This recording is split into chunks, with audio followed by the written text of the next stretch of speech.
Lost media is one of those rabbit holes that just keeps going deeper and deeper. We all know about the classics, missing pilots, scrapped cartoons, or those weird educational VHS tapes. But today we're talking about something a little different.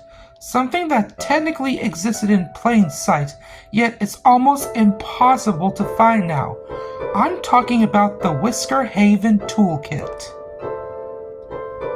If you don't know, Whisker Haven Tales with the Palace Pets was a Disney Junior spin-off launched back in 2015. Happy 10th anniversary to that show.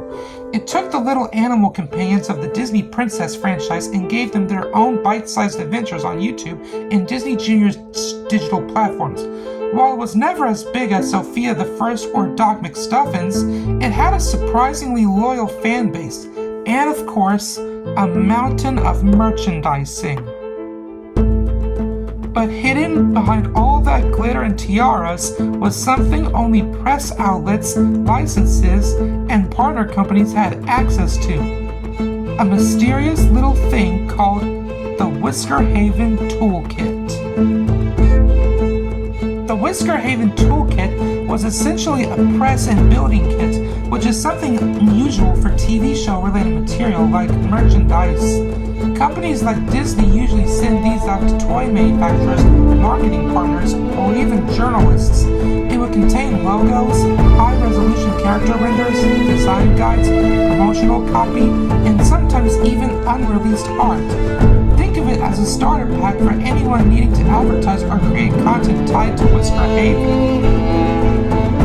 From what we know, the toolkit was made available online through a password-protected Disney corporate portal sometime in 2015. PR firms and toy companies reportedly used it when making posters, merchandise catalogs, and early product announcements, but since it was locked behind industry-only access, regular fans never got to see the full thing. The reason this toolkit is considered lost media is pretty straightforward. Disney pulled the plug on Whisker Haven as a brand around the late 2010s. After 2018, Palace Pets faded out of stores, the web series quietly stopped updating, and all of the corporate portals hosting the toolkit were shut down. Since it was never meant for public eyes, nobody thought to archive it. Screenshots exist of the login page, and a few small snippets of the toolkits have surfaced like PNGs of certain Palace Pets renders that look too clean to be from the public site, but the full package has never been dumped online. So why do people such as myself care about searching for this piece of lost media? Well, a toolkit like this could contain unseen material, concept art of pets that never made it into the show, early designs for marketing that were changed later, or even internal branding that shows Disney's original plans for the franchise. For lost media fans like us, it's less about just logos and more about uncovering a piece of Disney history they didn't want us to see. Over the years, fans have scoured the internet for traces of the Whisker Haven Toolkit.